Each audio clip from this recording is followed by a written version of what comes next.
Hello दोस्तों, मैं फिर आ गई हूँ अपनी प्यारी सी कहानी लेकर। कहानी अच्छी लगे तो चैनल को लाइक और कमेंट्स करें और चैनल को सब्सक्राइब करें। आज की कहानी का शीर्ष है जादुई लहंगा। बहुत समय पहले एक छोटे से गांव में एक लड़की रहती थी जिसका नाम था पारुल। पारुल की माँ एक दर्जन थी और उसने अपनी बेटी के लिए कपड़ों से जुड़े हर छोटे बड़े काम को सिखाया था। पारुल भी बहुत मेहनती और रचनात्मक थी। वह अक्सर कपड़े के छोटे छोटे टुकड़ों से सुंदर सुंदर चीजें बना लिया करती थी। गांव में एक बार एक बड़ा मेला लगा जिसमें पूरे राज्य से लोग आए। इस मेले में एक बहुत ही मशहूर राजा और उसकी रानी भी आने वाले थे।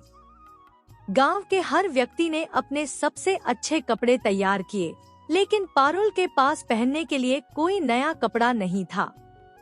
उसकी माँ ने बहुत प्रयास किया, लेकिन उनके पास इतने पैसे नहीं थे कि वे पारुल के लिए एक नया लहंगा खरीद सकें।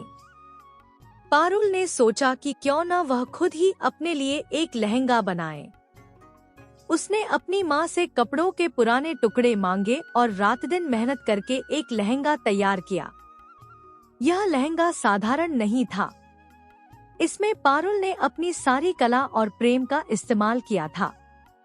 वह लहंगा रंग बिरंगा था और हर कढ़ाई में पारुल की रचनात्मकता झलक रही थी। मेले के दिन पारुल ने वह लहंगा पहना और जैसे ही वह बाहर निकली, सबकी नजरें उस पर टिक गईं। उसके लहंगे की चमक और सुंदरता किसी को भी नजरअंदाज नहीं हो रही थी। राजा और रानी भी उस मेले में पहुंचे और पारुल को देखा। उन्होंने पहले कभी ऐसा अनोखा और खूबसूरत लहंगा नहीं देखा था। रानी ने पारुल से पूछा, यह लहंगा कहाँ से खरीदा? यह तो बहुत ही सुंदर है, पारुल ने शर्माते हुए बताया। रानी जी, यह लहंगा मैंने खुद अपने हाथों से बनाया है। यह बाजार में नहीं मिलता।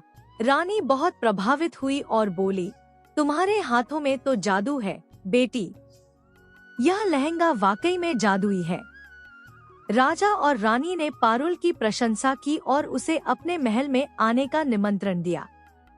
उन्होंने पारुल की कला को पूरे राज्य में फैलाने का निर्णय लिया। पारुल की मेहनत, कला और उसके जादुई लहंगे की कहानी पूरे राज्य में प्रसिद्ध हो गई।